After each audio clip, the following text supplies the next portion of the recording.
Okay. As no class 11 selection and download to with me yanta lai.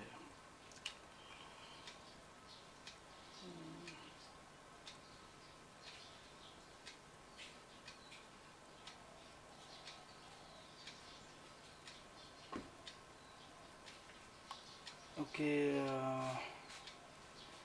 Why do la?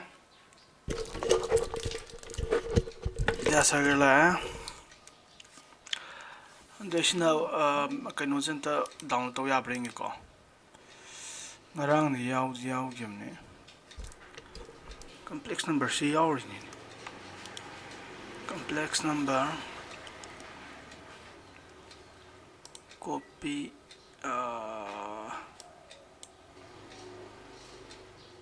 paste. Okay. Ngarang muk da khang ko complex number ai kaino khang mi am lang nar mal ko. Kano la print la lanchin bal la joges la atai di lemon bila devina la hialen la bidasagar la Vidalakshmi di adai Larisa di adagi Rosni la Susma la atai di atai lang ro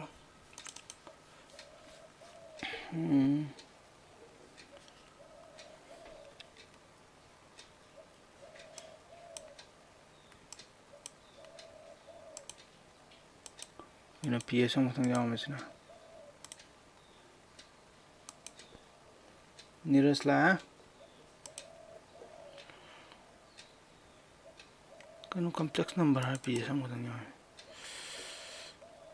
oops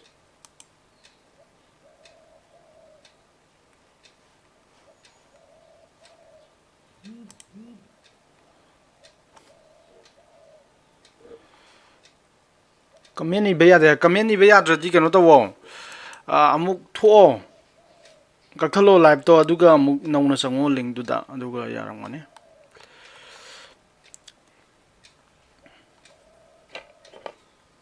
question je kano to yad re ne question je is download to wi download se kai to to bom khang tre ne complex number class 11 PDF download free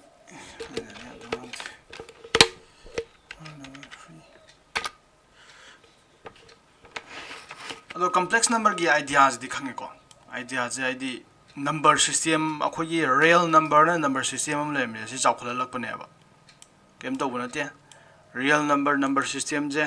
chawkhla lak pane ai number yaw do ba me am yaw sala lak pane ba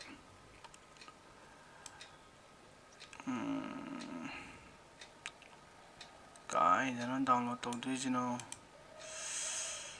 PDF ngai di phang bani ngasi di phangam de kamai to we like to download to gi dong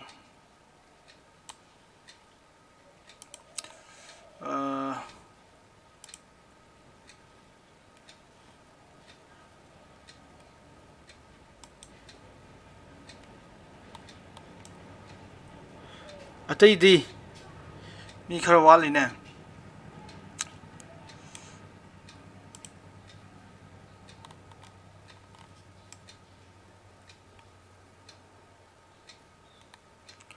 Baiju dara kaino moi bani ne ai download to gi da mang da kai da no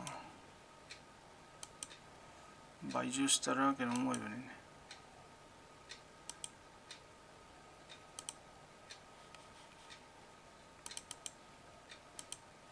ish ya den se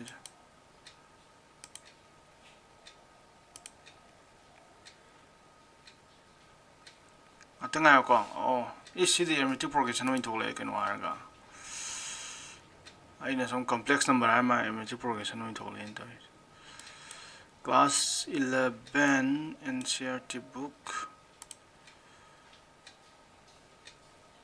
to arithmetic progression oin thole kaino complex number haraga mana kain thais okay ka ngahandi download to ya gimne ase aduga yaramdre Byju's to kai sagare Byju's website Byju's sele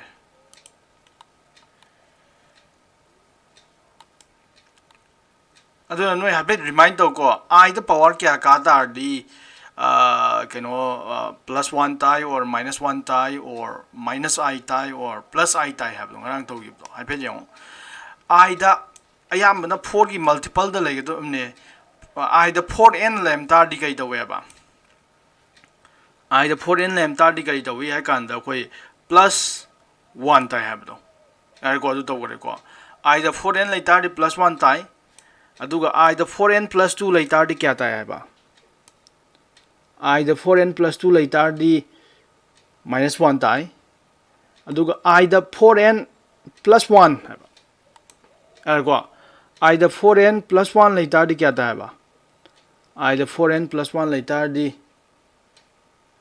plus I tie hai ba to aduga I the 4n minus 1 lai tar di kai tie hai ba minus I tie adu ka obya de kai no ka na adu to question ma'am hangya adu ka obya de no hoi lai su thi bam khang dra hoi to je NCERT books class 11 books aduga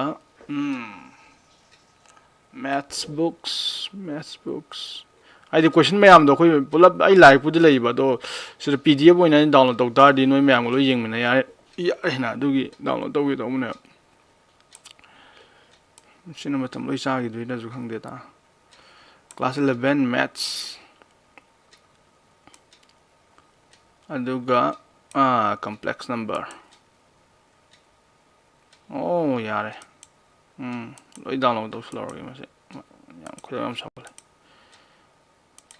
TV ta phang de lines in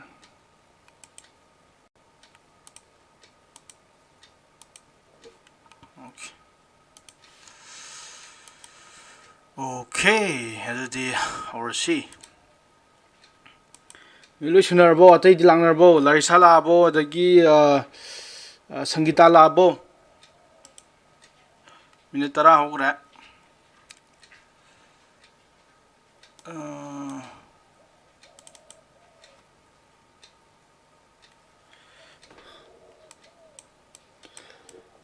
aduna chapters di thuna loina hona je khoi aduga kano ji question ma'am previous year end gi previous year question ma'am nai na yana ba ko question ma'am ji thuna loina hona je exercise ko ja ka si copy ne exercise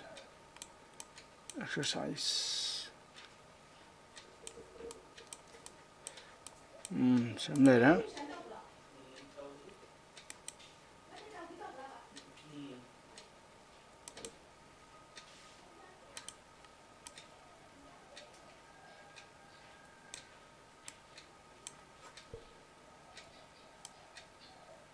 okay 5.1 le ko ngasi 5.1 ne ai keno jo topic maming gam do sem to dre okay horja boy now la ya smle Larissa la trang ngasi ke jo no okay se ya do horja ko se idai lai si chapter ko se lo shen ya do ne exercise 5.1 ko se lo shen do ne ho se kam lai ge do express akhui ngarang to gi do atani is of the complex number makha the complex number ma'am p rep is a bracket ni ko mana si kano to ija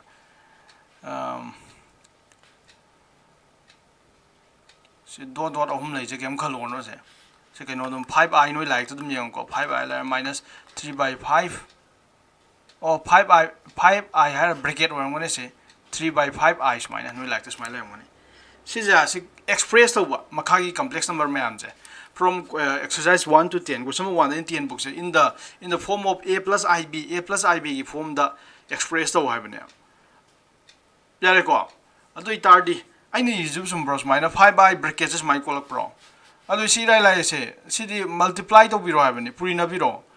purina tar di se nang purina ro si 5i sin hai taji into minus natra minus to di mamang dam thambi gro ka sukai de minus 5 minus 3 by 5i hai bane yare ko si 5 ka thana re aduga minus 3 ka thang le mawre yare ko minus 3 ka thang le mawre do I ga ga purina ta da iota square da re iota square di minus 1 natra do mamang minus 1 phuga ni ga plus 3 da re yare ko ado mana di kari form da thammo ba in the form of a plus ib ki form da thammo am 3 plus 0 iota an tham yare to a plus iota b ki form da le irai line na to sa irai line C ju question number 2 ju irai line question number 2 je noi homework to ro ko I question number 3 je to ke question number kano join to ro homework je question number 3 join to ro ai question number 2 je ho la ge ko question number 2 je ne khidang lu ma le question number 3 je hore homework to ro ko question number 3 je question number 2 je to ra ge question number 2 je mana is iota to the power 9 plus iota to the power 19 hai bane adu itari nang iya je iota to the power 9 is the kya no 9 is the nang 9 the 4 na divide to da kya ta re 9 the 4 na divide to da di 4 2 are 8 1 adu itari nang gi 9 hai je kamai tham ya ge kan da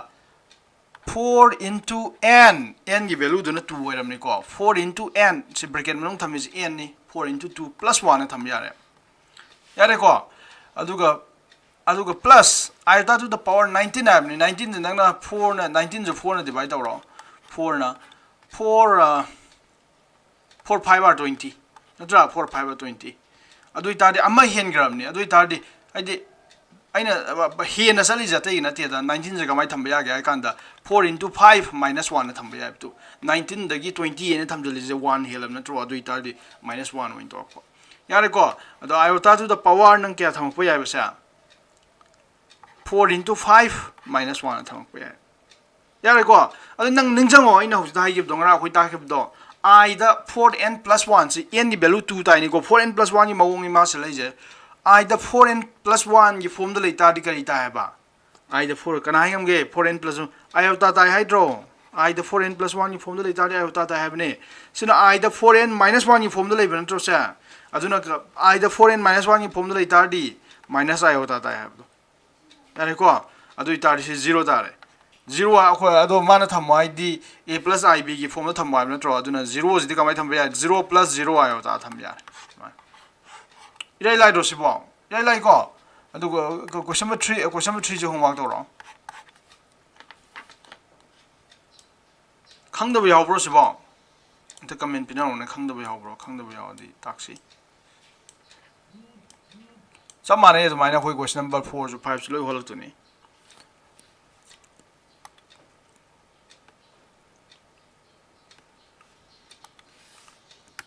yare ko ado question 4 jo hosi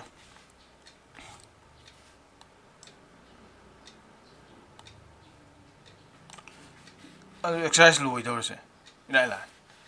question 4 jo hosi question 4 na jina 3 7 plus iota 7 as a plus ib ki form thammo hai bani ko adagi plus iota 7 plus iota 7 noi munna yang ko hoju holan duni ai hoju holan duni ko munna yang jo adui dari sinang thugai ro bracket thugai ro 3 3 3 7 are 21 plus si jo 3 7 are 21 natra 21 iota hoju holan duni ko 7i plus atu khaga samji sigi iota phugai na kya ta minus iota minus 1 aduna minus 1 thamani aduga minus 7 tarani apse khaga samji ko kisu gaide ko ai iota purina minus 1 tarani 7 masagi lai chabuka adu sila 21 minus 7 ame 21 dagi 7 kha dok tari kya tara 21 dagi 7 kha dok tari 14 dam du mal ko aduga 21 ga 7 ga tinjana wai bani adu itari 34 dar mani 34 iota ai di iota masen no nang pulakpa iota masen 27 iota ga 7 iota ga pun dar di 37 iota adu itari adum thamme tu a plus b iota gi pon thamme irai lai ya tra si question loi lai ko adu si ju samana re question number 5 samana re adu question number 5 sai hola roi adu question number asa amatang holam ge no yam holan ge ko ai last se hola ge ko last ne ta lui na khanai ba satra yam na ꯑꯗꯨꯒ ꯑꯇꯩꯗꯤ ꯅꯣꯏ ꯍꯣꯜꯍꯟꯗꯣꯏꯅꯤꯀꯣ ꯍꯧꯖꯤꯛ ꯑꯝꯇꯪ ꯍꯣꯜꯍꯟꯒꯦ ꯅꯣꯏꯗ ꯁꯤꯁꯦ bracket ꯁꯨꯃꯥꯏꯅ ꯊꯝꯃꯝꯒꯅꯤ ꯃꯥꯏꯁꯦ ꯁꯨꯃꯥꯏꯅ ꯀ꯭ꯌꯨꯕ माना थमीजे -2 -1/3 iota to the power 3 है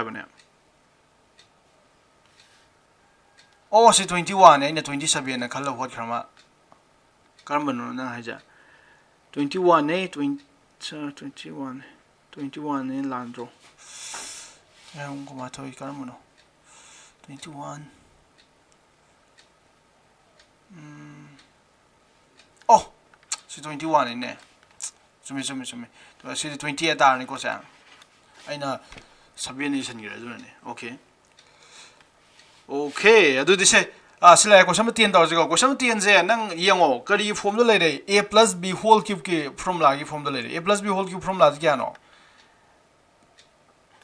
a plus b whole cube formula दी नंग तौर मनी a cube plus thrice a square b plus thrice a b square नो आंगा होई तो बुदो plus b cube यारे को सिजाउतने अदु इतारदी सिरा नंगना सादुइजा समाय सारो सि माइनस से अनिमक यावी माइनस से कम लौथोक याय माइनस से कम लौथोक तारदी 2 plus iota by 3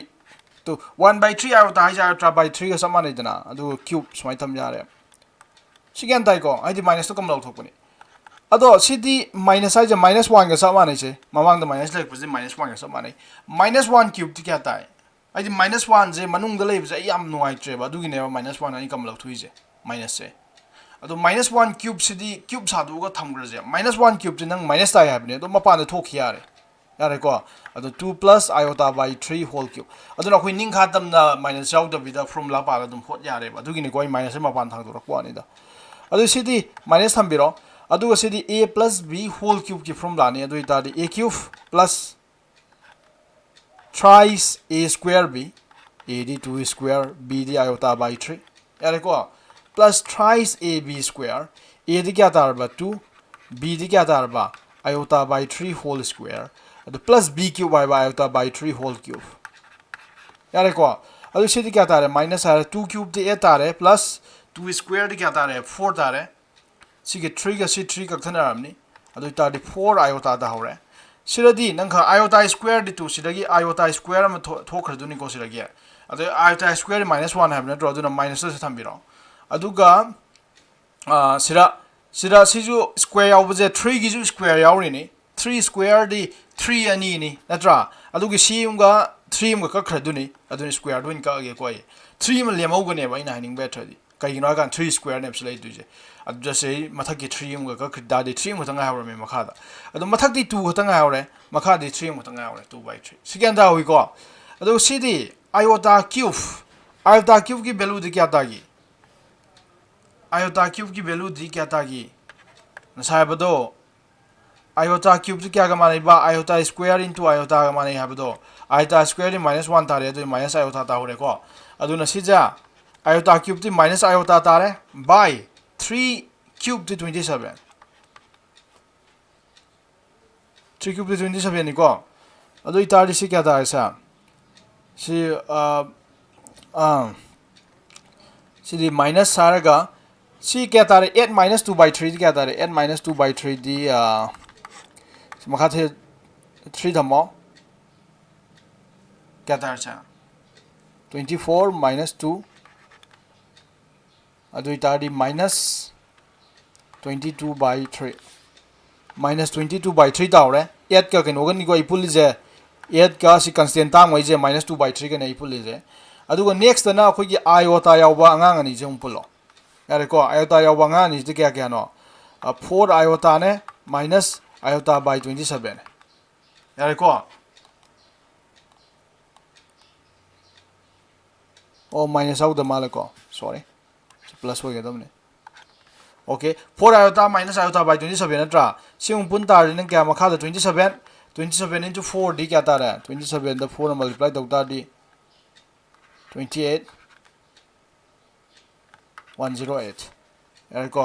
108 minus iota यार को 108 iota minus iota अदे 107 iota by 27 यार को अदो इतार दी सीधी क्या तारने है कांदा सिजु plus तारानी 107 by 27 iota tare ndare ko ado minus di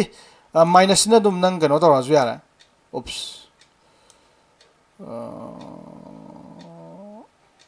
okay minus na nang bracket thugara gyara aduga minus na bracket thugara kya ta do bsa minus na bracket thugara ga minus 22 by 3 minus 107 by 27 iota tar yare ko aduna sidi minus 22 by 3 aduga minus 107 by 27 oops kaya to isbo I'm sorry nga ko ai si pick na thamgara ado adum thamage yare minus 22 by 3 aduga minus 107 by 27 iota tar id nangi a plus b iota gi form do leira yare ko si ai ni ko ado hauji amtang holanji कैसे लू बनते से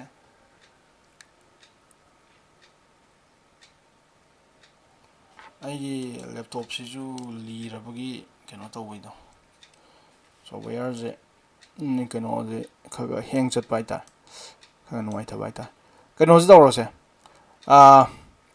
question number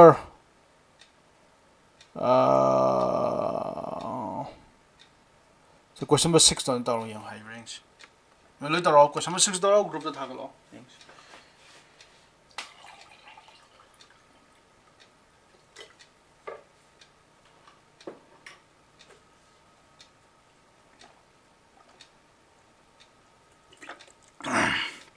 अनौब लाप छात्र यादे हाइरौको नोई अइना हाइबदो नोई अइना हाइबजेम इनदब यावे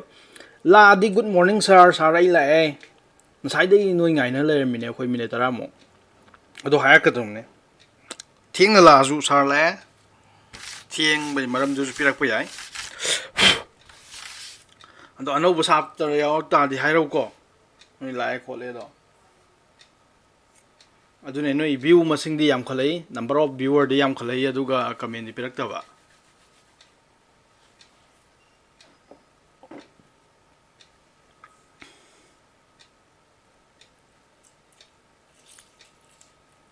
विद्यासागर ज्ञान ताद्रो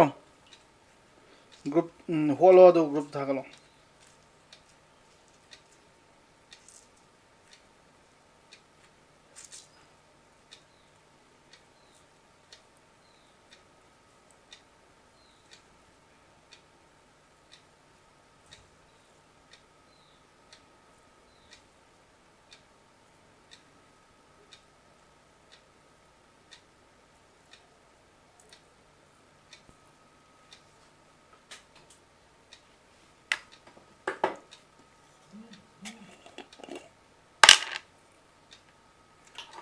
Oh, Zakir is coming. You are getting. Oh, yeah, there's a guy drinking. No, no. Gano, Nangi glass box. I see the whole of some 6 years do a tangle of center.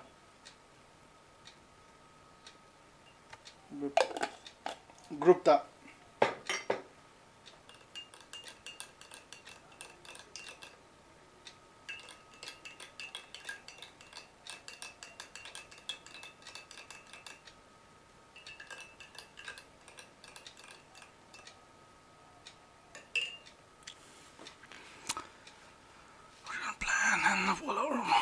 Presentation.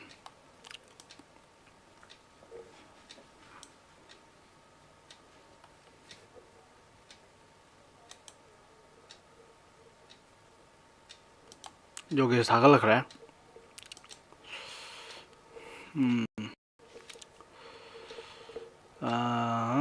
number 5 to by c I don't guess live on the city live but in pyramid live and pillar man city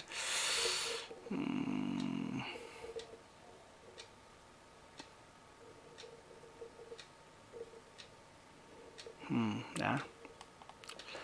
live and pillar man pillar kirang lu ban pirang wadon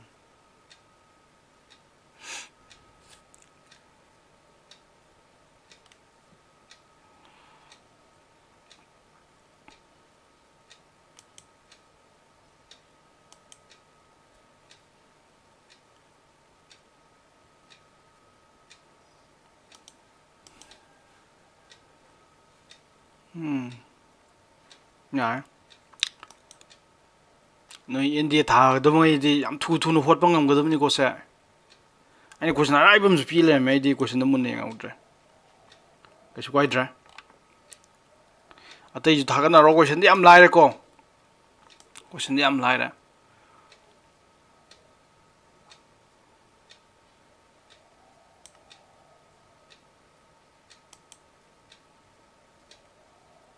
ꯑꯇꯩꯗꯤ ꯌꯥꯝ ꯇꯞꯄꯤꯅ ꯀꯃꯥꯏꯅ ꯇꯧꯔꯤꯅꯣ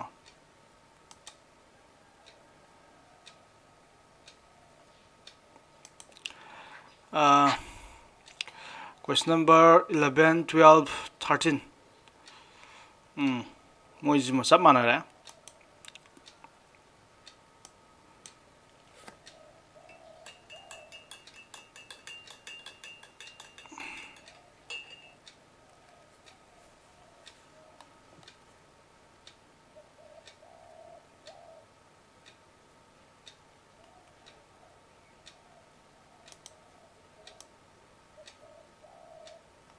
कहीं ना तई दिखा चना करके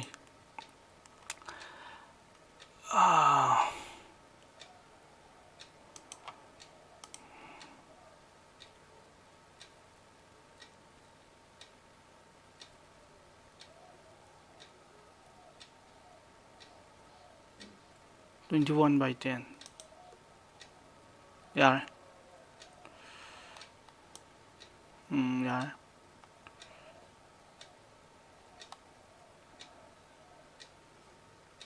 ओके यार हायरने खल्ले सेमदी इलाइ इलाइ लेरमे भाइदी आइना क्वेश्चन नंबर 6 पीरियड खितंग लुबगा माले याम लाइब क्वेश्चन अमा ओइ लेरमे को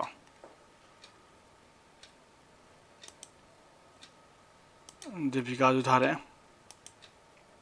यार दीपिका अतैदी लेमेन बिगा कइनोगदी लेमेन बिगा सुषमा तपै कइनो सी लाइव क्वेश्चन अमा ओइ लेरमे बा आइदी कइनो तो लोइ हाइनारनि सिदे मी खुदिमा विजयलक्ष्मी चुम्मे यार सिमदी का थमग्रो यार हुजी यार सिमा सिगी क्वेश्चन सिमा लोइ होटप ngमनी खले अदो खगा लुबदी यावरिमने को लुबदो नसाना आई होमवर्क ग पिरमगे क्वेश्चन नंबर कइनो जे होमवर्क तोरो अजे क्वेश्चन नंबर जे होमवर्क पिगरे को ममांगदा अदो क्वेश्चन नंबर 8 जो होमवर्क तोरो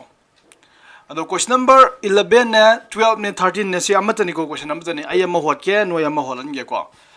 the man is find the multiplicative inverse multiplicative inverse pu thuwa ba akhoi tawgare aina ngarang tawgare masumaina aina hayebdo multiplicative inverse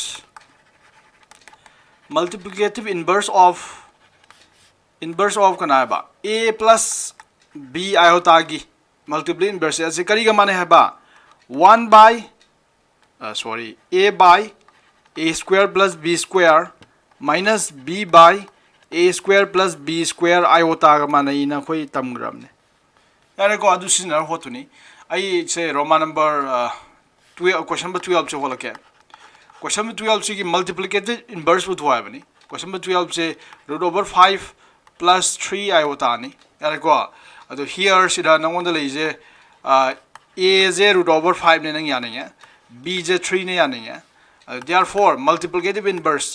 आई दि सामने ebony को mi ना multiplicative inverse ना अदो नोई दि सांग नै रको दि से चंदबई इबोनी of के दरबा root over 5 plus 3 iota की multiplicative inverse आ कई माना क्या करना उचित में होपिरो e दि क्या तारबा root over 5 by मखा द root over 5 whole square plus 3 square the minus b दि क्या तारबा 3 by ngarang to give the root over 5 square plus 3 square iota अरे को सिद्धि करी का माना रबसा सिद्धि करी माना बसे root over 5 दी root over 5 तारो दम अदो root over 5 square है बनी साइज root over 5 square दी क्या तारे 5 तारे 3 square is 9 5 plus 3 5 plus 9 दी क्या तारे बा 14 यारे को the minus 3 by से जो 14 तारनी root over 5 square is 5 3 square is 9 9 plus 5 to 14 है होता lower is रा सीज ने मागी multiplicative inverse यारे को ngarang to give do adu maina noi hojik kaino jen taro question number se 11 jen to zakiri jola mala question number 11 jen taro ko ꯖꯀꯤꯔ ꯅꯪꯒꯤꯁꯦ ꯑꯥꯏꯑꯣꯇꯥ ꯋꯥꯠꯂꯦ ꯂꯥꯁꯀꯤꯁꯤꯗ ꯑꯥꯏꯑꯣꯇꯥ ꯀꯥꯎꯊꯣꯛꯑꯝꯃꯤ ꯀꯩꯒꯤꯅꯣ ꯍꯣꯂꯣ ꯀ꯭ꯋꯦꯁꯟ ꯅꯝꯕꯔ 11ꯁꯦ ꯍꯣꯂꯣ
ꯒ꯭ꯔꯨꯞꯇ ꯊꯥꯒꯠꯅꯔꯣ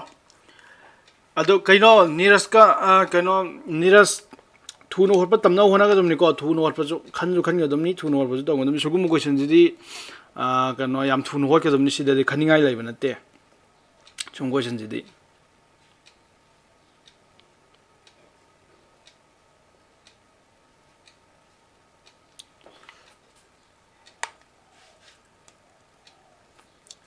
ꯌꯥꯝ ꯊꯨꯅ ꯍꯣꯠꯀꯗꯕꯅꯤ ꯁꯤꯗꯤ ꯍꯦꯛꯇ ꯎꯕꯒ ꯍꯥꯏ ꯉꯝꯒꯗꯕꯅꯤ ꯁꯨꯝ ꯀꯣꯏꯁꯟꯁꯤꯗꯤ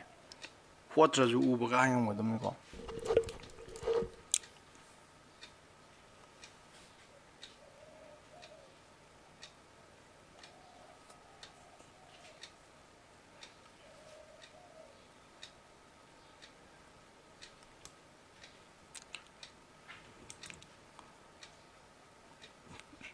ꯕꯤꯖꯌꯂꯛꯁꯃꯤ ꯂꯣꯏꯈꯔꯦ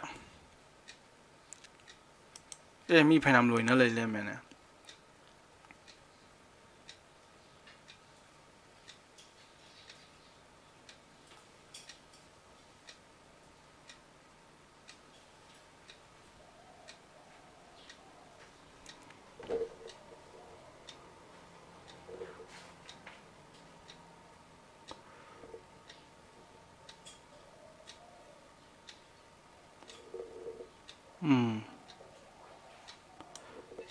ꯀꯩꯅꯣ ꯕꯤꯖꯌꯂꯛꯁꯃꯤ ꯁꯤ ꯅꯠꯇꯦ ꯀꯩꯅꯣ ꯁꯨꯁꯃꯥ ꯀꯥꯏꯗꯒꯤ ꯅꯪ ꯃꯥꯏꯅꯁ ꯁꯤ ꯃꯥꯏꯅꯁꯁꯦ ꯀꯃꯥꯏꯅ ꯄ꯭ꯂꯁ ꯑꯣꯜꯂꯛꯏꯅꯣ ꯑꯣ ꯆꯨꯝꯃꯤ ꯆꯨꯝꯃꯤ ꯆꯨꯝꯃꯤ ꯆꯨꯝꯃꯤ ꯆꯨꯝꯃꯤ ꯄ꯭ꯂꯁ ꯑꯣꯜꯂꯛꯀꯗꯕꯅꯤ ꯂꯩꯃꯔꯦꯝꯕꯤ ꯆꯨꯝꯃꯦ ꯍꯤꯌꯥꯏꯂꯦꯟ ꯁꯣꯌꯥꯕꯤꯟ ꯆꯨꯝꯃꯦ ꯑꯗꯒꯤ ꯕꯤꯖꯌꯂꯛꯁꯃꯤ ꯕꯤꯖꯌꯂꯛꯁꯃꯤ ꯂꯥꯜꯂꯦ ꯐꯣꯔꯃꯨꯂꯥꯒꯤ ꯃꯥꯏꯅꯁ ꯑꯃ ꯌꯥꯔꯦꯀꯣ ꯐꯣꯔꯃꯨꯂꯥꯒꯤ ꯃꯥꯏꯅꯁ ꯑꯃ ꯑꯗꯨꯒ ꯊ꯭ꯔꯤꯒꯤ ꯃꯥꯏꯅꯁ ꯊ꯭ꯔꯤꯅ ꯃꯁꯥꯒꯤ ꯑꯃꯁꯨ ꯌꯥꯎꯖꯔꯝꯃꯤꯕ ꯑꯗꯨꯒꯗꯤ ꯄ꯭ꯂꯁ ꯑꯣꯟꯗꯨꯅꯤ ꯀꯩꯅꯣ ꯕꯤꯖꯌꯂꯛꯁꯃꯤ ꯑꯗꯩ ꯕꯤꯗ꯭ꯌꯥꯁꯥꯒꯔ ꯇꯨ ꯕꯤꯗ꯭ꯌꯥꯁꯥꯒꯔꯁꯨ ꯃꯥꯏꯅꯁ ꯌꯥꯎꯒ ꯂꯥꯜꯂꯤꯁꯦ ꯇꯨ ꯕꯤꯗ꯭ꯌꯥꯁꯥꯒꯔꯒ ꯕꯤꯖꯌꯂꯛꯁꯃꯤꯒ ꯅꯕꯥꯅꯤ ꯆꯞ ꯃꯥꯟꯅ ꯂꯥꯜꯂꯦ ꯍꯧꯖꯤꯛ ꯁꯨꯁꯃꯥꯅ ꯇꯧꯔꯤꯕ ꯂꯩꯃꯔꯦꯝꯕꯤꯅ ꯇꯧꯔꯤꯕꯗꯨ ꯌꯦꯡꯉꯨ ꯅꯣꯏꯒꯤ ꯃꯃꯥꯡꯗ ꯑꯃꯅꯤ ꯃꯤꯅ ꯇꯧꯈ꯭ꯔꯤꯗꯣ ꯃꯥꯏꯅꯁꯇꯣ ꯄ꯭ꯂꯁꯇꯣ ꯃꯥꯏꯅꯁꯇꯣ ꯀꯃꯥꯏꯅ ꯄ꯭ꯂꯁ ꯑꯣꯟꯈꯤꯒꯦ ꯑꯗꯣ ꯖꯣꯒꯦꯁ ꯖꯣꯒꯦꯁ ꯆꯨꯝꯃꯦ ꯇꯨ ꯖꯣꯒꯦꯁꯁꯨ ꯁꯤꯗ ꯊꯝꯃꯛꯏꯁꯦ ꯃꯥꯏꯅꯁ 3 ꯆꯨꯝꯃꯦ ꯁꯦ ꯑꯗꯒꯤ ꯇꯨ ꯑꯕꯤꯅꯥꯁ ꯅꯪꯁꯨ ꯂꯥꯜꯂꯦ ꯖꯣꯒꯦꯁꯅ ꯇꯧꯈ꯭ꯔꯤꯗꯤ ꯌꯦꯡꯉꯣ ꯑꯕꯤꯅꯥꯁ ꯀꯃꯥꯏꯅ ꯍꯣꯠꯀꯦꯗꯣ ꯐꯣꯔꯃꯨꯂꯥꯒꯤ ꯃꯥꯏꯅꯁ ꯑꯃ ꯌꯥꯎꯔꯤꯕ ꯑꯗꯨ ꯃꯁꯥꯒꯤ ꯁꯤꯒꯤ 3ꯁꯤꯗꯤ ꯕꯤꯁꯦ ꯃꯥꯏꯅꯁ 3ꯅ ꯌꯥꯎꯖꯔꯝꯃꯤꯕ ꯑꯗꯨꯒ ꯃꯥꯏꯅꯁꯇꯨꯒ ꯃꯥꯏꯅꯁꯇꯨ ꯐꯨꯒꯥꯏꯅꯔ ꯄ꯭ꯂꯁ ꯇꯥꯗꯣꯏꯅꯦꯕ ꯑꯗꯨꯒ ꯀꯩꯅꯣꯒꯤ ꯅꯤꯔꯁꯀꯤ ꯆꯨꯝꯃꯦ ꯋꯥꯍꯤꯗꯨꯔ ꯅꯪꯁꯨ ꯋꯥꯍꯤꯗꯨꯔꯁꯨ ꯃꯥꯏꯅꯁ ꯀꯩꯅꯣ ꯊꯣꯛꯂꯛꯏꯁꯦ ꯐꯣꯔꯃꯨꯂꯥꯒꯤ ꯃꯥꯏꯅꯁ ꯑꯃ ꯌꯥꯎꯔꯤ ꯑꯗꯨꯒꯤ ꯅꯪꯒꯤ ꯅꯁꯥꯒꯤ ꯃꯥꯏꯅꯁ ꯑꯃꯒ ꯍꯧꯖꯤꯛꯀꯤ ꯕꯤꯖꯤꯒꯤ ꯅꯪꯅ ꯁꯤꯗ ꯕꯤꯒꯤ ꯚꯦꯂꯨ 3 ꯇꯥꯔꯛꯏꯁꯦ ꯂꯥꯜꯂꯦꯀꯣ ꯀꯩꯅꯣ ꯋꯥꯍꯤꯗꯨꯔ ꯕꯤꯒꯤ ꯚꯦꯂꯨꯁꯦ ꯃꯥꯏꯅꯁ 3 ꯇꯥꯔꯛꯀꯗꯕꯅꯤ ꯑꯗꯒꯤ ꯀꯩꯅꯣꯐꯧ ꯆꯨꯝꯃꯦ ꯑꯩꯈꯣꯏ ꯀꯩꯅꯣ ꯂꯟꯆꯦꯟꯕꯐꯧ ꯆꯨꯝꯃꯦ ꯇꯣ ꯑꯩꯅ ꯍꯥꯏꯒꯤꯗꯣ ꯂꯟꯆꯦꯟꯕꯗꯤ ꯑꯉꯥꯡꯅꯦ ꯍꯥꯏꯗꯣ ꯂꯟꯆꯦꯟꯕꯗꯤ ꯍꯧꯖꯤꯛ ꯀ꯭ꯂꯥꯁ ꯀꯩꯅꯣ ꯀꯥꯔꯤꯅꯦ ꯍꯟꯗꯛ ꯀ꯭ꯂꯥꯁ 7ꯂ 8ꯂ ꯀꯩꯅꯣ ꯀꯥꯕꯅꯤ ꯃꯥꯗꯤ ꯑꯗꯣ ꯃꯥꯁꯨ NDA ꯊꯥꯅꯤꯡꯕ ꯑꯉꯥꯡ ꯑꯃꯅꯤ ꯍꯌꯦꯡ ꯑꯥꯔꯃꯤ ꯑꯣꯐꯤꯁꯥꯔ ꯑꯣꯏꯅꯤꯡꯉꯦꯅ ꯑꯗꯣ ꯃꯥꯁꯨ ꯌꯥꯎꯔꯤꯁꯤꯅꯦ ꯌꯦꯡꯉꯣ 마 복수마 간지 노이 좀들이 그마이 도두는 이보자 노이봐 미양ang class 7 8 ka bangang ina class 11 yang ka hokala class 11 12 yang ka hokala ya da sum khala no ni sum de ga mai dog no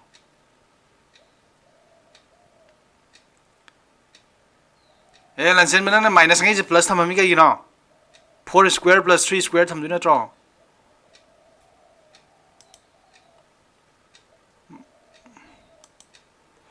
adagi se kana gino avinash ki yara Zakir nangju lali to from lagi minus sama masih nang na b ki value sida b ki value 3 ta rai je lali ko b ki value je minus 3 ta ga dum ni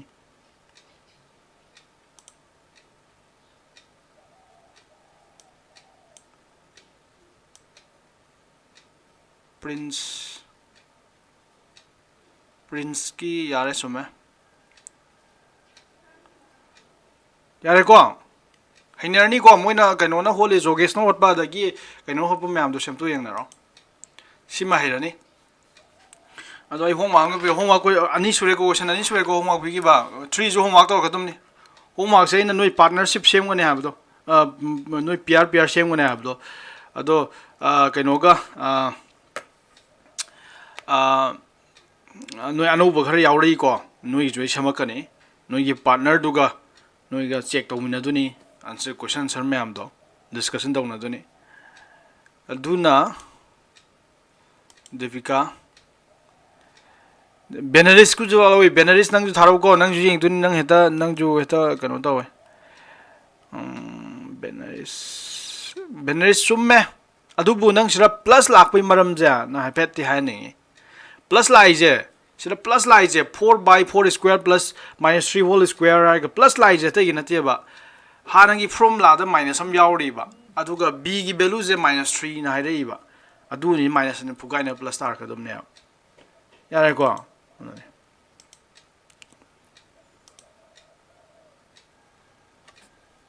devika nang tharo ko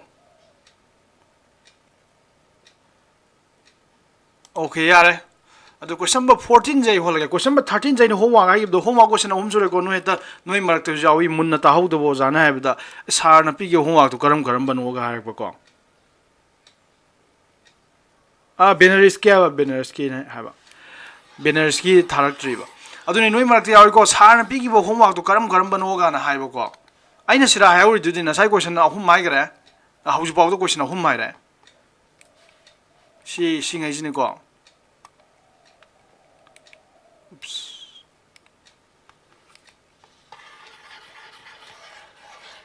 aduga homework to dab disya de homework to dab je ai khadang chawl ma tan nang gi partner chawl ka ne ba ina nang partner ma sema ka ne abdo nang partner duga nang to bo homework khu dim su nang partner ne yeng tu ni aduga nang gi homework khu dim su nang gi partner na na te nang gi gi nang gi partner to ko do nang na ju yeng du ni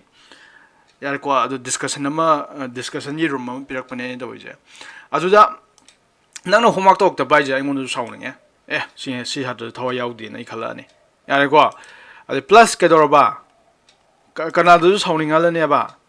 ga nangi partner du sawni ai hongwang yeng tri ji kai no ai ko adu khang dum ne adu question number 13 je homework pi gram ni ko je homework to ro adu question number 14 ho yu do du je question number 14 benaris ki ai na jina benaris ki ni benaris se thaglak te homework ai na hoji class work to je Young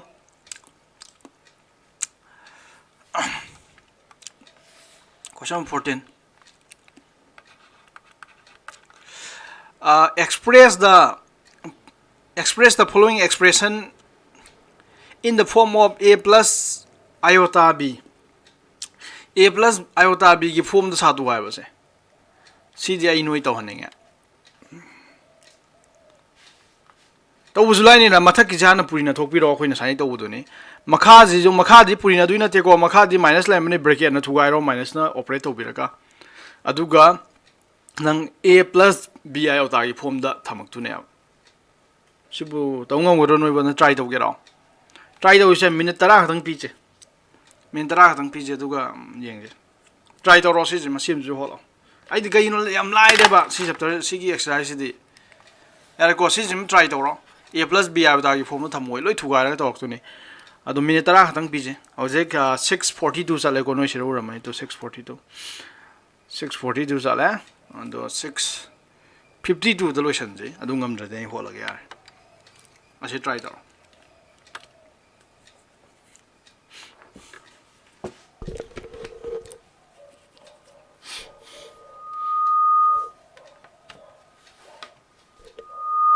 Oops.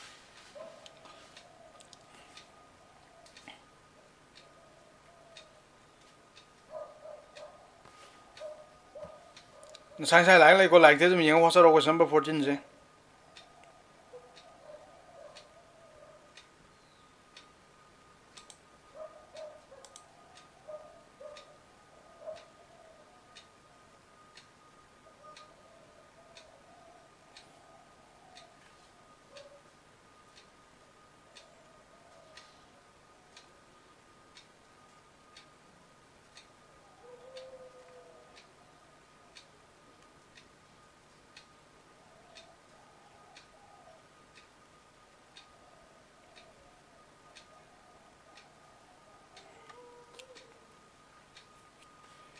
Alo anh ngắt ngay rồi kìa.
Joke still lôi cái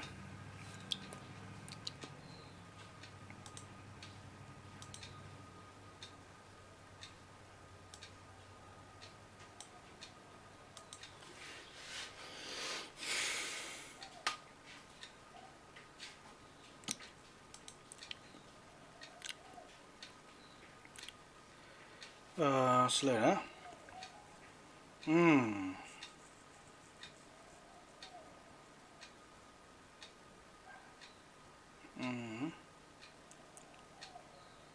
Okay. Okay, to the 2√2 iota. Okay. So 14/2 ꯑꯗꯨ ꯃꯈꯥꯒꯤ iota ꯁꯦ ꯂꯧꯊꯣꯛꯀꯦ ꯍꯥꯏꯇꯥꯔꯗꯤ √2ꯅ ꯄꯨꯔꯤꯅꯔꯅꯤ ꯅꯠꯇ꯭ꯔꯥ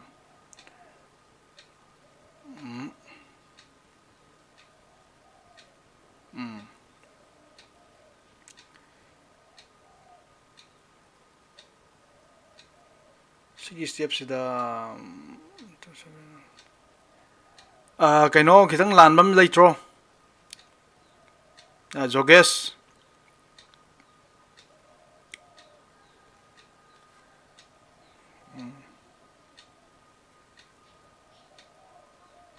ꯖꯣꯒꯦꯁ ꯅꯪꯒꯤꯁꯦ ꯁꯤꯒꯤ √2ꯁꯦ ꯀꯃꯥꯏꯅ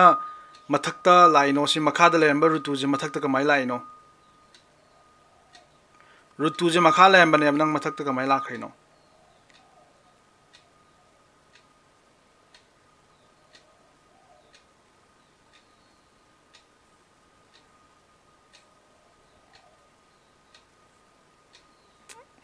rationalize or ga chuma antoga iota na mo kano to ba ada square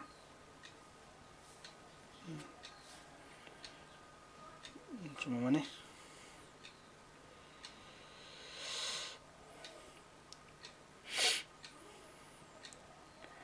joge skill wo gre ko atai di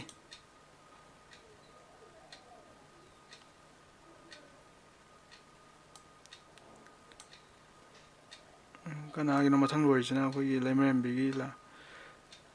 lemrem bi gi lo na ho ko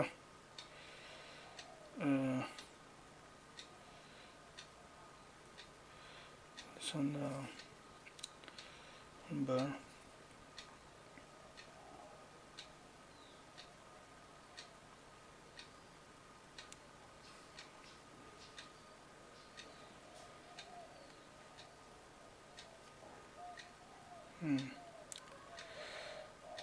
seven Helen yang mungkin juga Helen gitu ya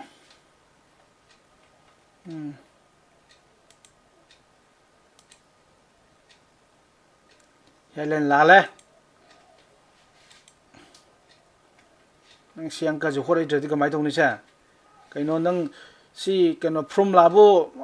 hobudai lale nang di Helen gi jang hobudai lale a plus b a minus b from la bu a square plus b square raise bu kari no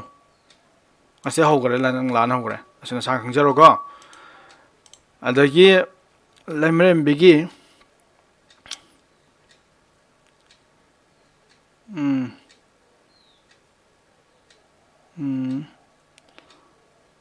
lemrem bi nangi chummaga nang last la landu bom lai re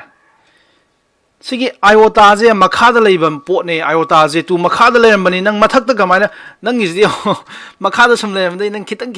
hekala ga mathak ta tagre asidi ade makhada leiba angang ni madi mathak ta nang di kitang sum hekala mathak ta lein gi ba ade madi makhada ni leije aduna makhada leiba je kamai ta mathak ta thamakani hai ta ardi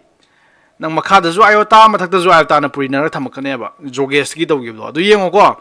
nang jo last la le iota gi mathang da la le jogesh na dawgi yengo makha da leiba iota do mathak da ngai pu hol ne ai da di mathak su makha ju iota na purina ka dum ne ya ko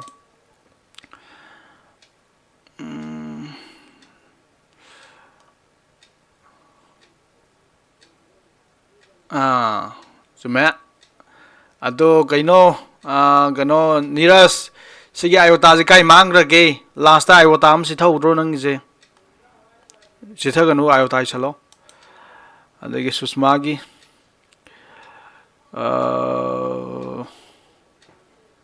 okay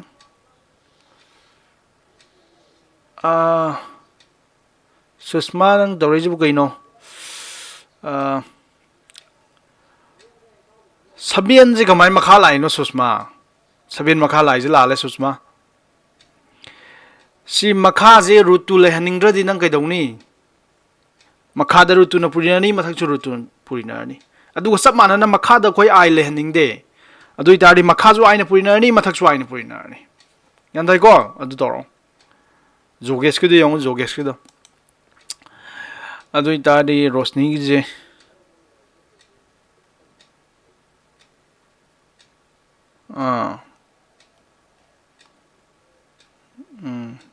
Rosni last da iota wala mis gay no nang iota wala me se iota thama ko me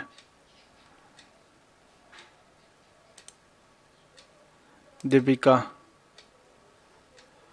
mamang ji kana no Rosni ki Deepika ge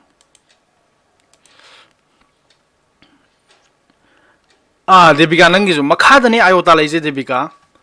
makha da iota lai du makha da iota lai je mathak da pukla gyai ta de ki dongni nasai root over 2 makha da lai ambado mathak da pukla nang na ba mathak makha root over 2 na multiply to draw adu ko samana na makha da iota lai je mathak da puk gyai ta di mathak makha ni mak iota na makha jo iota mathak na jo iota ꯃꯊꯛꯇꯁꯨ ꯑꯥꯏꯑꯣꯇꯥ ꯄꯨꯔꯤꯅ ꯊꯝꯒꯗꯕꯅꯤ ꯑꯗꯨꯒ ꯅꯪ ꯃꯈꯥ ꯑꯥꯏꯑꯣꯇꯥꯁꯦ ꯅꯪꯗꯤ ꯃꯊꯛ ꯊꯝꯃꯦ ꯑꯁꯤ ꯌꯥꯗꯦ ꯌꯥꯔꯦꯀꯣ ꯑꯗꯨ ꯇꯧꯔꯣ ꯅꯪ ꯈꯪꯗ꯭ꯔꯒꯅ ꯀꯩꯅꯣꯒꯤꯗꯣ ꯍꯧꯖꯤꯛꯀꯤ ꯀꯩꯅꯣꯒꯤꯗꯣ ꯇꯧꯔꯣ ꯖꯣꯒꯦꯁꯀꯤꯗ ꯌꯦꯡꯉꯁꯨ ꯌꯥꯔꯦ ꯑꯗꯒꯤ ꯖꯣꯒꯦꯁꯀꯤꯅ ꯐꯖꯅ ꯍꯣꯠꯈ꯭ꯔꯦ ꯖꯣꯒꯦꯁꯇ ꯌꯦꯡꯉꯁꯨ ꯌꯥꯔꯦ ꯒ꯭ꯌꯥꯟ ꯇꯥꯏꯀꯣ ꯑꯩꯅ ꯍꯥꯏꯁꯦ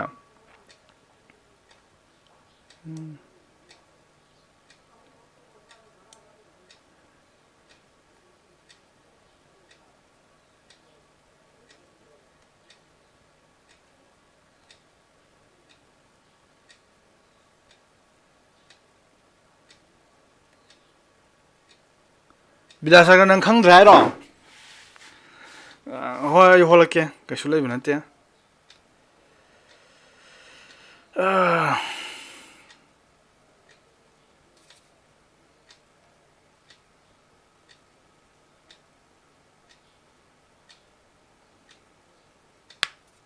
ꯌꯥꯔꯦꯀꯣ ꯑꯇꯩ ꯌꯥꯅꯔꯦꯀꯣ ꯑꯩꯅ ꯍꯣꯠ ꯌꯥꯔꯕꯣ ꯑꯩꯅ ꯍꯣꯠꯂꯒꯦ ꯑꯩꯅ ꯑꯣꯏꯅ ꯍꯣꯠꯂꯒꯦ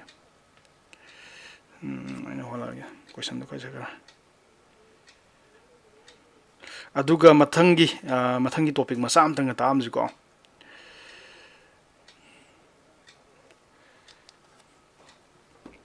ꯃꯊꯪꯒꯤ ꯇꯣꯄꯤꯛ ꯃꯆꯥ ꯑꯃꯇꯪꯒ ꯇꯥꯛꯑꯝꯁꯤꯀꯣ ꯁꯤ ꯐꯠꯂꯥꯎ ꯍꯣꯠꯇꯣꯛꯀꯦ ꯑꯩ ꯀꯩꯁꯨ ꯂꯨꯕ ꯅꯠꯇꯦ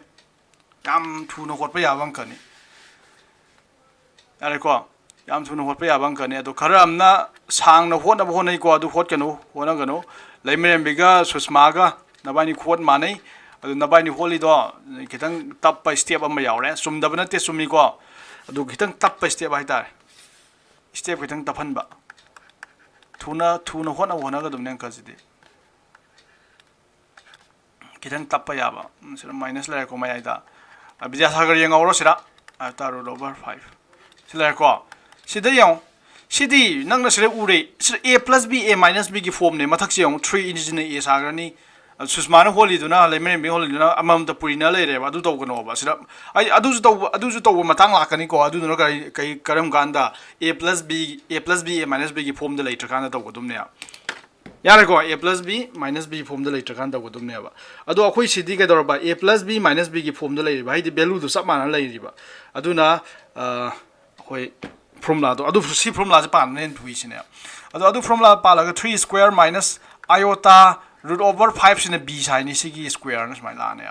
यारेको अदु सी मखा इज ब्रैकेट खतन थुगाइ दुमने रूट ओवर 3 रूट ओवर 5 द थम लाइ कमाइ तो यंगे root over 3 plus root over 2 iota सी माइनस न थुगाइ ता माइनस रूट ओवर 5 अदु minus minus plus iota root over 5 तारे आयोटा रूट ओवर 2 नि ने इमा अदु इतादी सी यारे प्लस रूट ओवर 5 का माइनस रूट ओवर 5 का उप्स रूट ओवर 5 द थमी कमाइ तो इनो जे रूट ओवर 3 सी कथना यारे 3 स्क्वायर दी 9 तारे से आयोटा स्क्वायर की क्या तारबा आयोटा स्क्वायर की नंग के नॉर्मल ले रही है आयोटा स्क्वायर की के दरबा -1 हम ले रही है अदु -1 जो हाने -1 फुगाइ न प्लस ताग्रम ने यारे को अदु का रूट ओवर 5 स्क्वायर दी 5 तारे यारे को सियानिंग को अदु सेले जे root over 2 iota plus root over 2 iota नि सिजो सोम द थमो root over 2 iota root over 2 iota root over 2 iota अनि नि तिनजन वाइबनी अदुदी क्या ता दो बसा 2 रूट ओवर 2 आयोटा आइदि रूट ओवर 2 आयोटा नि तिनजन वाइ तारि ममांग 2 थमगु समानि 2 रूट ओवर 2 आयोटा यारे को असिदि क्या ता रे सिदि मथक किस 14 दा माने 14 बाय 2 रूट ओवर 2 आयोटा नेबा यो सी की स्टेप्स नि नोइना खंगना जिजे मखादा आई नंग क्लास 9 दगी हौगरे मखादा रूट ओवर रूट से लेबजे खोइ सुपम पाम देना अदुना रेशनलाइज तौबाना मखादा रूट 2 लेतादि असी रूट 2 जमांग न होना मथक्तजु मखा अमसुंग मथक अनि मक्ता रूट ओवर 2 न मल्टीप्लाई तौरो असिगे सब मानना अखोइना ngarang theory part तौगरे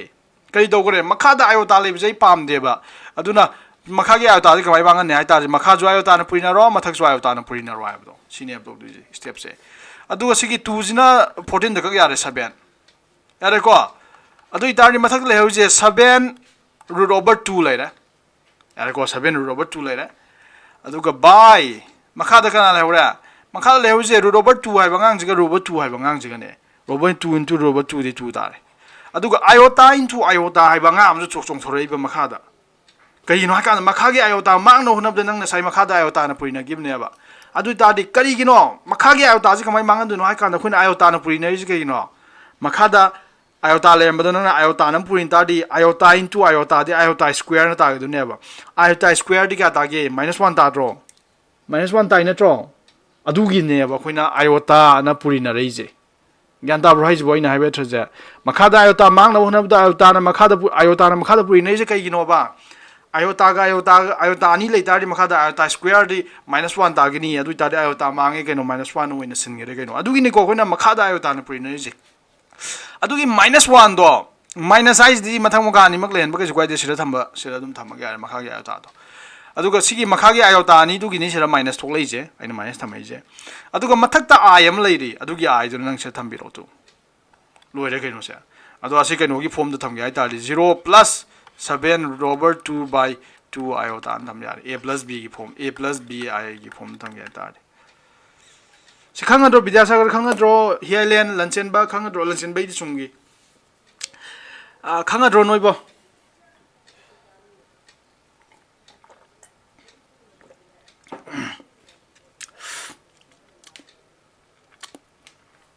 minus ayang suy to soy ko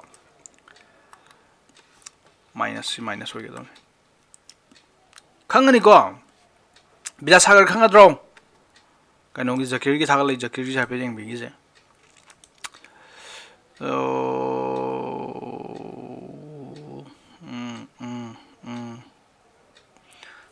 Zakir so men nang jo soire mayam na soi je nang jo soira makha di iota jang mathak ta bukhale ba sia de ba makha ju mathak jo iota na puina mangan ga dum ne yare sima yare ngasi gi si exercise loire si exercise loire ko adu hauji ga khoina tawtu ja complex number ja kamai tawraga Kamai tawraga kadorba akhoi kaino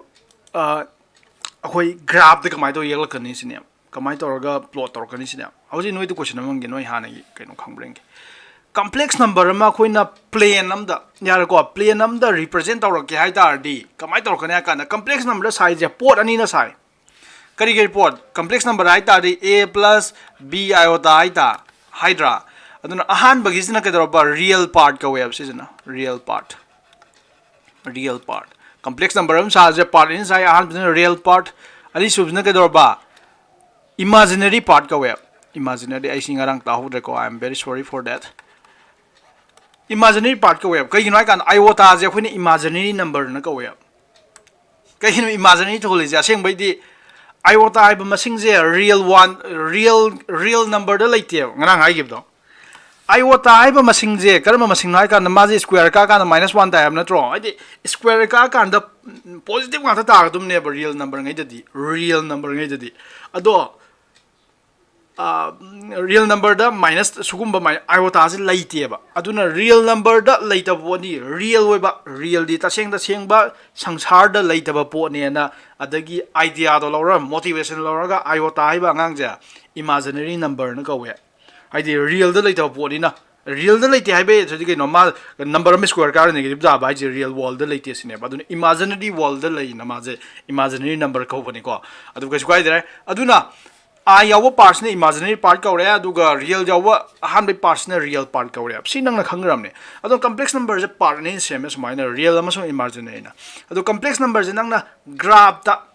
plot tawra ke hai tar di akhoi kari tawra kani hai kanda nang Smile Torani. So my zoo access and Nilani, Aquina real number get to give dog. Access and Nilani. I don't go see access. Aquina Kano the D real number of Queen class T and book the dog with the dedicated to give up. See access in X access go we go. A dog with X access higher roiba. Yarago real access higher never. Real access. Yarago, I do see imaginary access higher never. Imaginary axis. Kay you know I can the real part to masigi x axis way ba. Sira x axis to go whatever say real axis go record. Sira yagla to neba. Duga imaginary part way bangang. Yare ko songi b iota is and kay yagla to neba sigi hana di y axis where ba. Yare ko adu sira yagla kadum neba. Adu nang number tamakpa matam do sira 0 thamme sira 1 thamani. Sira 2 thamani. Sira 3 thamani. Sira 4 thamani. Sira 5 thamani. Adu mai sa sa garani ko 6 7 Asirana -1, -2, -3, -4, minus 5 thamani ko asiradi khutam do khenara ne ba real id si x axis where the real axis ni ne dum 1 2 3 minus 1 2 3 sat khine ba adu ko som gi last ki part si di imaginary part ha yem na tro iota ba ngang ji yaw re ba iota yawra mi nang thamaka na sira kai thamani sira 1 gatang sumaina 1 2 gatang sumai thamje thamaroi ba 1 iota yare ko 1 iota 2 iota 3 iota 4 iota 5 iota sumai thamani adu makha da zu minus 1 iota minus 2 iota minus 3 iota thamane kai gi noi kan ko imaginary part ne sina wei doi je yare ko adu ne example am lojine question sumai hang ya be exam the plot the complex number cn har complex number idc chan da bai samai bani ko complex number z equals to say 3 plus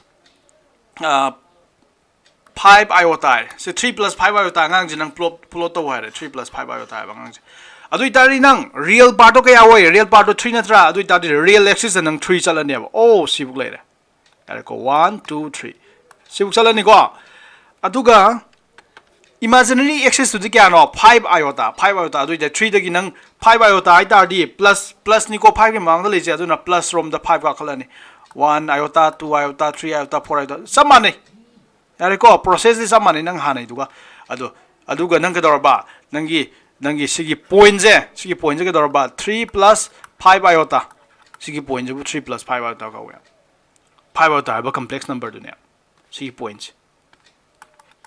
yare ko adu nang smaina 3 kama 5 ha ju yar real axis ta hai ta complex number plot do ba ni ko ida lai aduna complex number plot to riba plane karma plane hana x axis wem jina real axis wo hen gare hana y axis wem baduna imaginary axis wem gare wo hen gare sugum anau ba khoina sagal iba plane ja akhoi maming thole ba maming je complex plane har ga ju thole complex plane aduga topa maming da nang na argan plane har ga ju khangnai adu noi do question am hange noi class 10 book ta di x axis na real number y axis real number torga number plot tori dana graph ta siga di kitang kenare ko y axis se imaginary work pa sera imaginary axis work pa iota yok pa ado class 10 book ta di khoi kari kauri maming do plane maming do sera di hoji complex plane natra argan plane kaure ko class 10 book ta di maming kari kaure no class 10 makhong seng plane ge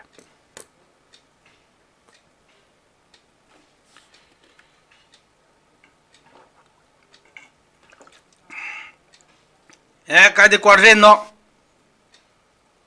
quadrant gana Cartesian plane ai bani lemen bega jogesh na chume admai call di aroi WhatsApp state highland WhatsApp status di second gudingi WhatsApp status among thammi yaroi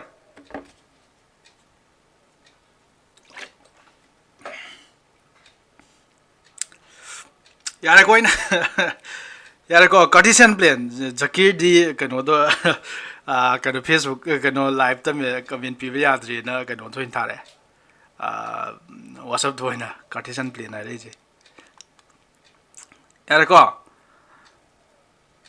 gyan tare ko adu Cartesian plane jam samle me adu da usi idea me yang se khoi na ngarang definition ani dau gi ba adu lo sla ji ko ngarang pot ni dau gi khoi na kai pot dau gi aham da kai pot kano hai je kana kare conjugate hai jina kai no modulus hai jina kai no no ning jangi ba conjugate hai ba ngang jina karmang khan ya ngang no hai kan da conjugate hai ta modulus hai ji now the complex number sile sigi z har ko z equals to si complex number sigi modulus hai ta dai smai have do modulus ti kana tai ba magi positive oi ba square root to hai bani aduga nangi real part a square do kabiro aduga plus b square ri kabiro seasonal sije khoina kari na gi ba modulus hai gi ba aduga conjugate hai ta de kaina keno to we ba sumaina z bar na khoi keno to we have to yare ko conjugate kai ne conjugate sam gi si a plus b iota hai baja si complex number gi conjugate hai tar di a minus magi sign du gi opposite tham opposite plus le minus lak pani ko minus le tar di sira minus le tar di plus lak du ne do khoi di plus le minus la ni b iota smai tham ma gi ne yare ko si yare ado itar di asiani je kana kana no do khoi graphically yengak se ba siani je siga conjugate siga graphically kana kana no yeng se nana khange kari khang gya kanda kari khang gya kanda sigi points dagi origin bo origin se lai ra adugo sigi complex number point se lai ra sibu kya tha pa je kya hoine sibu kya tha pa je kana hoine akanda koi distance from la na pini distance from la di sidi origin is 0,0 adu sigi points di kana no 3,5 haibadu ni ko sigi points e akhoi gi real axis ta yeng ta di real akhoi gi hana gi khoyeng di yeng ta di haidi x dan 3 sali y dan 5 sali aduna 3,5 haibu ne adu sigi athap je distance ke anu yang tu ne ba sigi distance a d ta ar ko si distance kana pi na ka anda nang ningjong formula do minus x1 minus x2 whole square plus y1 minus y2 whole square nang class 10 dok do distance formula do point ani gi yare ko adu palaga sigi distance kana ta ga kanda sida x1 y1 hairo sida x2 y2 hairo ko adu itar di x1 di kya tar ba 0 minus x2 di kya tar ba 3 whole square plus cd y1 di 0 minus kya tar ba 5 whole square cd kya tar distance root over okay minus 0 minus 3 di minus 3 ni minus 3 square di 9 yare ko 9 ado 9 do 3 square minus 3 square ni ko ado minus 3 square 3 square samani plus 0 minus 5 ti minus 5 square ni ado square na di plus to minus to mangan gira ni na do na 5 square thamba yai yare ko ado singang di karino singang di kanam ta na ti sigi complex number 3 plus 5 iota hai ba complex number zigi modulus ni to modulus of z to ne to 3 square plus 5 square nasai modulus ti to root over 3 square plus sorry a square plus b square ai do adu itari sidai nang confirm tai je kem ta na te ba ai hoji ha ge ko sidai nang confirm tai ja kem ta na te ba akhoi gi nang on complex number am le ne ba yare ko complex number am le ni nang gi complex number du gi complex number do center da gi natra origin da gi kayam lak ke je nang gi complex number do yan ta brain hai ja ase complex number in to ke ko z equals to a plus b iota si complex number ne yare ko si complex number je na origin da kayam lak ke what is its distance from the origin origin da ke kam lak ke ja kana na piram magi har kan da modulus na piram me ba the distance sigi distance is given by distance of the complex number z from origin to o hai ko is kana piram magi har kan da nangi modulus of z sigi complex numbers gi modulus hai be tradi root over a square plus b square ni piram ya adu na ngasi dei khango kana nom na complex number any complex number piram kan da origin da kam lap ke hai tar di nang kari hai ne ba oh it will be given by the modulus magi modulus na pi gane gyan da bro ina haji bo hujida sira hot ke do ina sira hot ke je modulus na pi ge do yar ko origin ga complex number kam lap na ge de modulus na pi gane si gyan da bro ta ro complex number ma modulus origin kam lap ke je magi kaino na pi gane ba modulus na pi gane ba to root over a square plus b square sira ju pi gare do hujida joina kamai hot ke hanga ate enta hina ro gyan ta bran ta hina ro gyan ta da ba yai mem thuna ta jara adu kaino ha lo chla je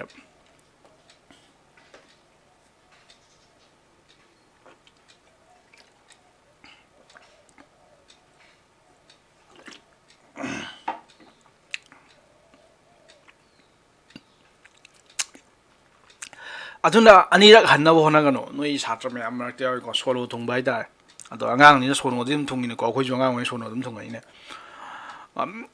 tuition da jo muk tai school da jo muk tai adagi ama jo muk tai adum ko ba du ya roi ꯌꯥꯔꯕ ꯅꯪꯅ ꯀꯩꯒꯨꯝꯕ ꯊꯕꯛ ꯑꯃ ꯇꯧꯒꯦ ꯍꯥꯏꯇꯥꯔꯗꯤ ꯆꯞ ꯌꯨꯡꯅ ꯂꯦꯞꯄ ꯇꯧꯒꯗꯕꯅꯦ ꯑꯩ ꯁꯤ ꯇꯧꯈꯤꯕꯁꯦ ꯑꯃꯨꯛ ꯍꯟꯅꯔꯣꯏ ꯍꯥꯏꯕꯒꯤ ꯐꯤꯕꯝꯗ ꯇꯧꯒꯗꯕꯅꯦ ꯄꯀꯥꯎ ꯀꯥꯎ ꯂꯩꯇꯥꯔꯗꯤ ꯌꯥꯔꯣꯏ ꯅꯣꯏ ꯇꯧꯔꯛꯏ ꯃꯌꯥꯝꯁꯦ ꯍꯧꯖꯤꯛ ꯀ꯭ꯂꯥꯁ 12 ꯀꯥꯕꯁꯨ ꯃꯌꯥꯝ ꯌꯥꯎꯅꯩꯅꯦ ꯅꯣꯏ ꯀ꯭ꯂꯥꯁ 12 ꯂꯣꯏꯔꯕꯁꯨ ꯃꯌꯥꯝ ꯌꯥꯎꯔꯤꯅꯤ 12 ꯀꯥꯕꯁꯨ ꯃꯌꯥꯝ ꯌꯥꯎꯔꯤꯅꯤ 11ꯗꯁꯨ ꯑꯣꯖꯥꯅ ꯇꯥꯛꯈꯤ ꯇ꯭ꯌꯨꯁꯟꯗꯁꯨ ꯇꯥꯛꯈꯤ ꯍꯧꯖꯤꯛ ꯑꯩꯅ ꯑꯃꯨꯛꯁꯨ ꯇꯥꯛꯑ ꯀꯥꯎꯔꯗꯤ ꯀꯔꯤ ꯀꯥꯟꯅꯔꯤꯒꯦ ꯅꯣꯏ ꯄꯨꯟꯁꯤ ꯀꯩꯝ ꯀꯥꯟꯅꯗ꯭ꯔꯦ ꯑꯗꯨꯅ ꯅꯪ ꯌꯥꯝ ꯅꯁꯥꯗ ꯀꯩꯅꯣꯗꯣ ꯂꯩꯒꯗꯕꯅꯦꯕ ꯅꯁꯥꯗ ꯏꯁ ꯑꯩ ꯑꯣꯖꯥꯅ ꯇꯥꯛꯄꯁꯤꯗꯤ ꯃꯨꯟꯅ ꯇꯥꯛꯒꯅꯤ ꯌꯦꯡꯉꯣ ꯃꯤꯅ ꯒ꯭ꯌꯥꯟ ꯇꯥꯗ꯭ꯔꯤꯁꯦ ꯀꯔꯤꯒꯤꯅꯣ ꯁꯤꯃ ꯌꯦꯡꯉꯣꯕꯀꯣ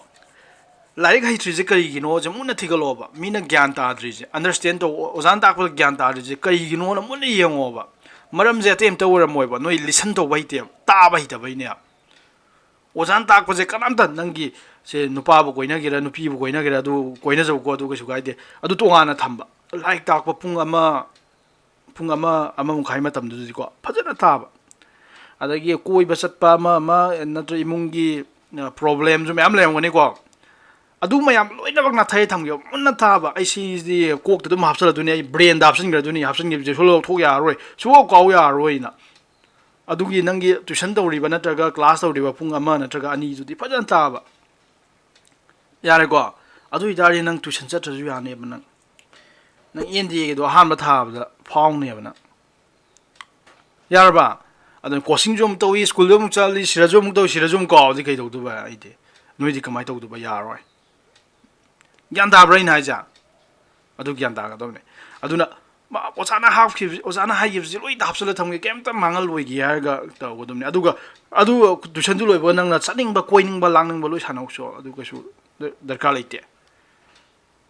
ꯌꯥꯔꯦꯀꯣ ꯅꯪ ꯇꯧꯅꯤꯡꯕ ꯊꯕꯛ ꯇꯧꯒꯦꯁꯨ ꯀꯩꯗꯦ ꯑꯗꯨꯕꯨ ꯅꯪꯅ ꯇꯧꯔꯤꯕ ꯄꯣꯠꯇꯨꯗꯤ ꯃꯃꯨꯠ ꯇꯥꯅ ꯆꯠꯈꯤꯅꯕ ꯍꯣꯠꯅꯧꯕ ꯑꯣꯖꯥꯅ ꯇꯥꯛꯄꯗꯨꯗꯤ ꯑꯗꯨꯅꯤ ꯍꯧꯖꯤꯛꯀꯥꯟ ꯑꯉꯥꯡ ꯇ꯭ꯌꯨꯁꯟꯁꯨ ꯑꯃꯨꯛ ꯇꯧꯅꯩ ꯑꯃꯁꯨ ꯑꯃꯨꯛ ꯇꯧꯅꯩ ꯁ꯭ꯀꯨꯜꯗ ꯑꯃꯨꯛ ꯀꯥꯏ ꯇꯧꯅꯩꯁꯦ ꯌꯥꯔꯦꯀꯣ ꯑꯗꯨ ꯒ꯭ꯌꯥꯟ ꯇꯥꯎ ꯑꯗꯨꯅ ꯉꯁꯤꯗꯒꯤ ꯅꯪ ꯀꯥꯎꯔꯣꯏꯗꯣꯏꯁꯦ ꯀꯩꯅꯣ ꯍꯥꯏꯀꯥꯟꯗ ꯀꯝꯄ꯭ꯂꯦꯛꯁ ꯅꯝꯕꯔ ꯑꯃꯁꯦ ꯑꯣꯔꯤꯖꯤꯟꯗ ꯀꯌꯥꯝ ꯂꯥꯛꯀꯦ ꯍꯥꯏ ꯇꯥꯔꯗꯤ ꯃꯥꯒꯤ ꯃꯣꯗꯨꯂꯁꯅ ꯄꯤꯅꯤ ꯍꯥꯏꯕꯗꯤ ꯔꯨꯠ ꯑꯣꯚꯔ ꯑꯦ ꯁ꯭ꯀ꯭ꯋꯦꯔ ꯄ꯭ꯂꯁ ꯕꯤ ꯁ꯭ꯀ꯭ꯋꯦꯔ ꯌꯥꯔꯦꯀꯣ ꯑꯗꯨꯒ ꯀꯔꯤ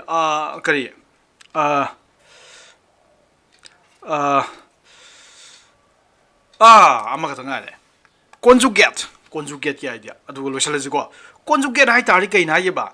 ꯁꯤ ꯀꯝꯄ꯭ꯂꯦꯛꯁ ꯅꯝꯕꯔ a + b ꯑꯥꯏꯑꯣꯇꯥꯒꯤ ꯀꯣꯟꯖꯨꯒꯦꯠ ꯍꯥꯏꯇꯥꯔꯗꯤ ꯀꯅꯥꯅ ꯄꯤꯔꯛꯀꯅꯤ ꯃꯥꯏ ꯀꯣꯟꯖꯨꯒꯦꯠꯇꯤ ꯁꯨꯃꯥꯏꯅ ꯁꯤꯅ ꯔꯤꯄ꯭ꯔꯖꯦꯟ ꯇꯧꯋꯦꯕ ꯃꯊꯛꯇ ꯕꯥꯔ ꯑꯃ ꯍꯥꯞꯄꯒ ꯀꯃꯥꯏꯅ ꯄꯤ ꯍꯥꯏꯕ a ꯁꯤꯗ ꯄ꯭ꯂꯁ ꯂꯩꯔꯝꯕꯅꯤꯅ ꯃꯥꯏꯅꯁ b ꯑꯥꯏꯑꯣꯇꯥ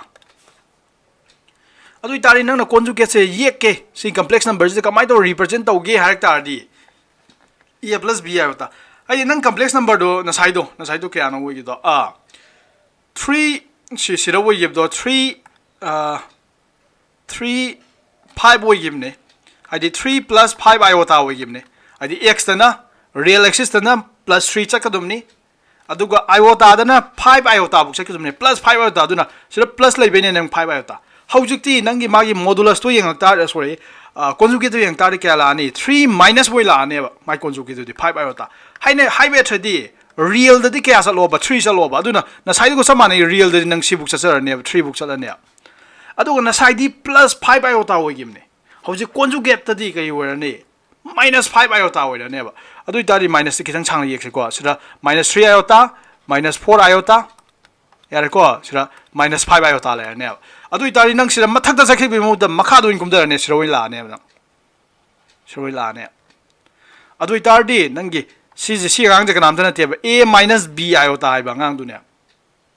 ꯑꯁꯤꯅ ꯀꯩꯅ ꯔꯤꯄ꯭ꯔꯖꯦꯟ ꯇꯧꯋꯦꯕ z ꯕꯥꯔꯅ ꯔꯤꯄ꯭ꯔꯖꯦꯟ ꯇꯧꯋꯦ ꯑꯗꯨ ꯁꯤꯁꯤꯅꯦ ꯑꯉꯥꯡꯁꯤꯅꯦ ꯑꯗꯨꯅ ꯃꯤꯅ ꯍꯪꯉꯛ ꯇꯥꯔꯗꯤ ꯀꯝꯄ꯭ꯂꯦꯛꯁ ꯅꯝꯕꯔ ꯑꯃꯒ ꯀꯩꯗꯧꯔꯕ ꯀꯝꯄ꯭ꯂꯦꯛꯁ ꯅꯝꯕꯔ ꯑꯃꯒ ꯃꯥꯒꯤ ꯀꯣꯟꯖꯨꯒꯦꯠꯀ ꯀꯔꯤ ꯃꯔꯤ ꯂꯩꯅꯒꯦꯕ ꯅꯪ ꯁꯤꯁꯦ ꯏꯁꯤꯡꯒꯤ ꯅꯠꯇ꯭ꯔꯒ ꯁꯤꯒꯤ ꯃꯤꯔꯔꯅꯤ ꯈꯜꯂꯣ ꯅꯠꯇ꯭ꯔꯒ ꯏꯁꯤꯡꯒꯤ ꯏꯃꯥꯏꯅꯤ ꯈꯜꯂꯣ ꯁꯤꯒꯤ ꯔꯤꯌꯦꯜ ꯑꯦꯛꯁꯤꯁꯁꯦ ꯏꯁꯤꯡꯒꯤ ꯏꯃꯥꯏꯅꯤ ꯈꯜꯂꯣ ꯌꯥꯔꯦꯀꯣ ꯏꯁꯤꯡꯒꯤ ꯏꯃꯥꯏꯅꯤ ꯈꯜꯂꯣꯁꯦ ꯅꯠꯇ꯭ꯔꯒ ꯃꯤꯔꯔꯅꯤ ꯈꯜꯂꯣꯀꯣ ꯁꯦ ꯃꯤꯔꯔꯅꯤ ꯈꯜꯂꯣ ꯑꯗꯨ ꯑꯣꯏꯇꯥꯔꯗꯤ sida ꯂꯩ ꯑꯉꯥꯡꯁꯤꯅ ꯀꯅꯥꯅꯦꯕ sida ꯂꯩ ꯑꯉꯥꯡꯁꯤꯅ ꯅꯪꯒꯤ ꯀꯝꯄ꯭ꯂꯦꯛꯁ ꯅꯝꯕꯔꯗꯨꯅꯦ a + b ꯑꯥꯏꯑꯣꯇꯥ ꯍꯥꯏꯕꯗꯤ z ꯅ ꯔꯤꯄ꯭ꯔꯖꯦꯟ ꯇꯧꯔꯤꯕ ꯀꯝꯄ꯭ꯂꯦꯛꯁ ꯅꯝꯕꯔꯗꯨꯅꯦꯕ ꯅꯪꯒꯤ sida ꯂꯩ ꯑꯉꯥꯡꯁꯤꯅ ꯀꯅꯥꯅꯦꯕ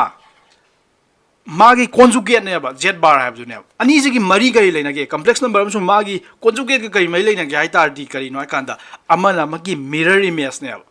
sida ꯄꯣꯠ ꯑꯃ ꯂꯩ ꯇꯥꯔꯗꯤ ꯃꯥꯒꯤ ꯃꯃꯤꯗꯣ ꯄ꯭ꯂꯦꯟ ꯃꯤꯔꯔ ꯑꯃꯗ ꯃꯥꯒꯤ ꯃꯃꯤꯗꯣ ꯆꯞ ꯃꯥꯟꯅꯅ ꯆꯠꯊꯣꯛꯑꯒ ꯁꯦꯝꯃꯦ ꯅꯣꯏ ꯀ꯭ꯂꯥꯁ 10 ꯇꯧꯔꯛꯈꯤꯕꯗꯣ ꯀ꯭ꯂꯥꯁ 8ꯇꯩ ꯇꯝꯃꯛꯄꯅꯤ ꯅꯉꯣꯟꯗ ꯄ꯭ꯂꯦꯟ ꯃꯤꯔꯔ ꯑꯃ ꯂꯩ ꯇꯥꯔꯗꯤ ꯅꯪꯅ ꯄ꯭ꯂꯦꯟ ꯃꯤꯔꯔꯗꯨꯗꯒꯤ ꯅꯪꯅ ꯃꯤꯡꯖꯤꯟ ꯌꯦꯡꯕ ꯃꯇꯝꯗ 10 centimeter lamna satho yenge ba adu itari nangi mami do nangi image do 10 centimeter asomda backward da satho ga leine ab no class 10 class 9 10 class 7 8 9 10 physics da tamak podo adu samane sira sijina nang complex number ham do leide asina nangi mirror do samane nang nasa samane complex number adu ga dor ba sila jina nangi conjugate to ne ba adu itari nangi mami ga samane ba aduna complex number amga magi conjugate ka kari mari lena ga itari mabani je amana magi mirror image ne ba yare ko aduna ngasi to je pot ani gatang ni argan plane hai je kaino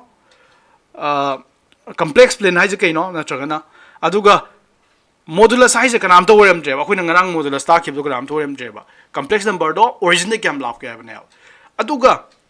conjugate hai je na kanam to worem je ba kador ba conjugate hai je na complex number do complex number amsung conjugate ka ko amana magi mirror image wala me yare sida